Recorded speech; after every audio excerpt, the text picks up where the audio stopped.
ಬೆಂಗಳೂರಿನ ಎಂಇಜಿ ಕೇಂದ್ರದಲ್ಲಿ 568 ಅಗ್ನಿವೀರರ ನಿರ್ಗಮನ ಪಥಸಂಚಲನ ಇಂದು ನಡೆಯಿತು. ಎಂಇಜಿ ಸೆಂಟರ್ನ ಕಮಾಂಡೆಂಟ್ ಬ್ರಿಗೇಡಿಯರ್ ಅಜಯ್ ಸಿಂಗ್ ಠಾಕೂರ್ ಅಗ್ನಿವೀರರಿಂದ ಗೌರವ ವಂದನೆ ಸ್ವೀಕರಿಸಿದರು.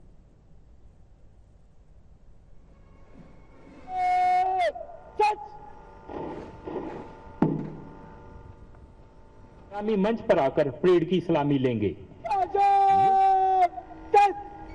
तो अवसर मिला. जीवन रूप की பொறியியல் பிரிகேடில்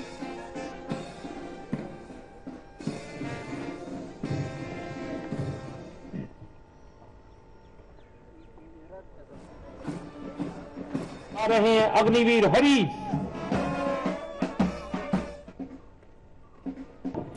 ತರಬೇತಿ ವೇಳೆ ಉತ್ತಮ ಪ್ರದರ್ಶನ ನೀಡಿದ ಅಗ್ನಿವೀರರಿಗೆ ಪದಕ ಪ್ರದಾನ ಮಾಡಲಾಯಿತು. ರಾಷ್ಟ್ರದ ಬಗೆಗಿನ ಅವರ ಬದ್ಧತೆಯನ್ನು ಗೌರವಿಸಲು ಉತ್ತೀರ್ಣರಾದ ಅಗ್ನಿವೀರರ ಪೋಷಕರಿಗೆ ಗೌರವ ಪದಕ ವಿತರಿಸಲಾಯಿತು.